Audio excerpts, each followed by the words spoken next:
In this video, we will discuss about family arrangement or settlement, and the question is whether a family arrangement or settlement is a partition or not.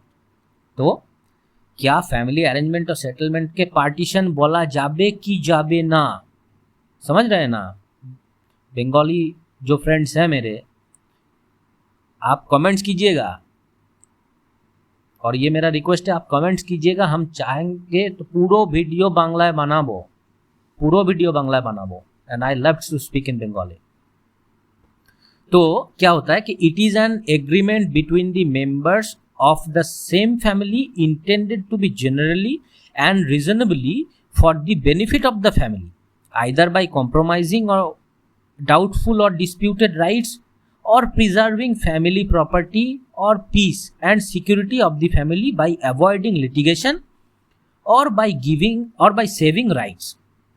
मतलब कि ये जो family arrangement और settlement का concept है, ये होता क्या है और किस लिए किया जाता है? देखिए, फैमिली अरेंजमेंट और सेटलमेंट होता है कि अगर फैमिली में बहुत सारे लोग एक प्रॉपर्टी में हकदार है, तो कोर्ट में जाके, लिटिगेशन में जाके पैसा, टाइम, वक्त बर्बाद करके और ऊपर से उतना टेंशन लेके ये सब करने के बजाय आपस में भी बैठ के अगर कोई एग्रीमेंट के थ्रू सभी लोग अपने हिस्से के थोड़े थोड़े कॉम्प्रोमाइज़ करके और मतलब एक दूसरे के फेवर में थोड़े थोड़े कॉम्प्रोमाइज़ करके अगर एक म्यूचुअल सेटलमेंट में पहुंच पाते हैं और पहुंच जाते हैं, और उस तरीके से एक फैमिली अरेंजमेंट और सेटलमेंट का एक डीड प्रिपेयर करते हैं, और ये जो फैमिली सेटलमेंट का डीड वो रजिस्टर्ड करवा लेते हैं, तो इसको कहते हैं कि फैमिली अरेंजमेंट और सेटलमेंट। मतलब कि ये जो जब ये फैमिली अरेंजमेंट और फैमिली सेटलमेंट डीड एक बनता है, जो लोग आप अगर रजिस्ट्रेशन एक्ट जब पढ़ेंगे हम लोग तब डिस्कस करेंगे,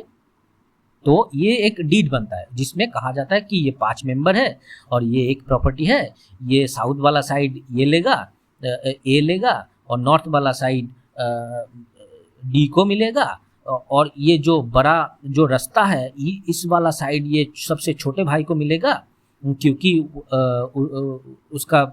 उसको अभी तक कोई मतलब कि उसका कोई जॉब फॉब नहीं है और बाकी सब लोग जॉब करते हैं। तो ये इस तरीके से अपना जो फैमिली सेटलमेंट है कि जिसको ज़्यादा ज़रूरत है उसको थोड़ा ज़्यादा सब मिल के दे दिया, जिसको कम ज़रूरत है उन लोगों ने खुद ही थोड़ा थोड़ा कम लिया, और कम लेके एक पीसफुल, और इससे क्या होता है, इससे फैमिली के अंदर जो झमेला होता है उसको अवॉइड किया जा सकता है। फालतू का litigation, waste of energy, money and mental peace, ये जो सब कुछ दाव पे मत लगाते हुए एक शांतिपूर्ण तरीके से खूब शांतिपूर्ण भावे निजेदेर मध्य मिউচুয়ালি একটা সেটেলমেন্টে পৌঁছানোকেই ফ্যামিলি সেটেলমেন্ট और एग्रीमेंट বলে। আর এই যে फैमिली सेटलमेंट और एग्रीमेंट হচ্ছে, दिस इज क्या ये पार्टीशन कहा जा सकता है? नहीं, ये पार्टीशन नहीं होगा। और इसका एक साइटेशन आप ले लीजिए, ये है साहू माधव दास, बहुत ही फेमस साइटेशन है। लिखे नीन, खाता निये लिखे नीन, বই ফলো করবেন, खाता নিয়েও লিখে নিন। साहू माधव दास वर्सेस मुकुंद राम। हाँ, इसमें ये सुप्रीम कोर्ट का है, साहू माधव दास वर्सेस मुकुंद राम, ये है 1955, SCR 22 1955। तो इसमें सुप्रीम कोर्ट क्या बताता है, चलिए थोड़ा सा पढ़ ही लेते हैं। सबाई सुनुन, इसमें बताया गया है कि इट इज़ वेल सेटल्ड, एमन भावे पढ़बो, ऐसे पढ़ेंगे इंग्लिश पूरा का पूरा पैराग्राफ के हिंदी और बंगाली में ट्रांसलेट करने की ज़रूरत ही नहीं पड़ेगी, आप सिर्फ सुन लीजिए। In this case supreme court observe it is well settled that a compromise और family settlement is based on the assumption that there is an antecedent title of some sort in the parties। मतलब कि जब भी कोई compromise और family settlement হচ্ছে তখনই এটা ধরে নিতে হবে যে প্রত্যেকের ওই প্রপার্টির উপরে ট্রান্সফারের मतलब कि এই ফ্যামিলি সেটেলমেন্ট আর কম্প্রোমাইজের আগে থেকেই কিছু না কিছু টাইটেল সবারই রয়েছে। না হলে সেটেলমেন্টে যার এই প্রপার্টিতে কোনো হকই নেই, যার কোনো অধিকারই নেই, তাকে সেটেলমেন্টের মধ্যে কেন আসবে, তার কথা কেন ভাবা হবে বা তার কথা শোনায় বা কেন হবে? তো সেটা এখানে বলা হচ্ছে। And the agreement acknowledges and defines what that title is। और ये जो कॉम्प्रोमाइज और फैमिली सेटलमेंट एग्रीमेंट और फैमिली सेटलमेंट जो हो रहा है ये क्या करता है, ये एग्रीमेंट एक्नॉलेज করছে যে কার কোনটা বা কার কতটুকু টাইটেল, সেই কারণেই ফ্যামিলি সেটেলমেন্ট আর এগ্রিমেন্টটা বানানো হয়। এরপরে কি বলছে, each party relinquishing all claims to property other than that falling to his share. তাহলে যার ভাগে যতটা পড়ছে, जिसके हक में जितना आ रहा है उसको छोड़ के पूरे प्रॉपर्टी में जो उसका क्लेम था उस सबको वो रिलिंक्विश कर रहा है, छोड़ दे रहा है दूसरों के फेवर में। और इसके बदले में उसको क्या मिल रहा है, इसके बदले में उसको जो अपना जो हक है, इसमें जो बाकी लोगों का हक था वो लोग भी तो इनके फेवर में अपने हक को छोड़ रहे हैं। तो यही एक्सचेंज होता है, मतलब कि एक्सचेंज होता है। तो तारपरे की as they had previously asserted to it, मतलब वो लोग भी छोड़ रहे हैं इनके फेवर में, to the portion allotted to them respectively. This explains why conveyance is required in this cases to pass the title from the one in whom it resides to the person receiving it under the family agreement।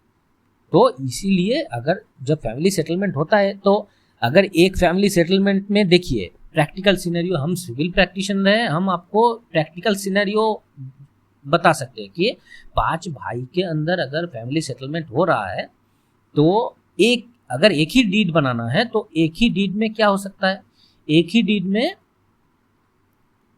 एक map तैयार किया जाएगा, उसमें उस पूरा का पूरा property का एक पिक्चर क्रिएट किया जाएगा, जिसमें छोटे छोटे बॉक्स करके इतना हिस्सा ए का, इतना बी का, इतना सी का, इतना डी का और इतना ई का डिमार्केट कर दिया जाएगा। और इस डीड में 5 भाई के साइन होंगे। ये हुआ एक डीड, लेकिन ये जॉइंट डीड होगा। एक ही डीड में 5 भाई की प्रॉपर्टी डिक्लेयर की जाएगी। अगर ये लोग अपना अपना अलग अलग डीड चाहते हैं तो ए के फेवर में, सपोज ए अपना एक अलग डीड चाहता है, तो ए का जो डीड क्रिएट होगा तो ए के डीड में जो, सपोज ये तो सेल तो नहीं होगा क्योंकि फैमिली सेटलमेंट है, तो क्या होगा, गिफ्ट डीड होगा, ट्रांसफर का डीड होगा, गिफ्ट डीड। तो गिफ्ट कौन करेगा, ये जो बाकी 4 भाई है बी सी डी ई, ये 4 लोग ए को देंगे और ए इन 4 लोगों से ये प्रॉपर्टी एक्सेप्ट करेगा। इस तरीके से 5 भाई की, मतलब जब बी अलग डीड चाहेगा तो ए बी को छोड़ के सी डी और ई, ये 4 लोग प्रॉपर्टी गिफ्ट करेगा। किसको करेगा, बी को करेगा और बी एक्सेप्ट करेगा। अब ये जो सिचुएशन हो रहा है, ये गिफ्ट लग रहा है आपको कि गिफ्ट तो ट्रांसफर में आएगा, लेकिन इसमें भी एक, जब ये डीड हो जाएगा, गिफ्ट डीड हो जाएगा, तब ट्रांसफर के अंदर आ जाएगा। लेकिन जब तक ये सिंगल डीड और फैमिली अरेंजमेंट और सेटलमेंट में रहेगा तब तक इसको पार्टीशन नहीं कहा जा सकता। समझ में आना? ठीक है।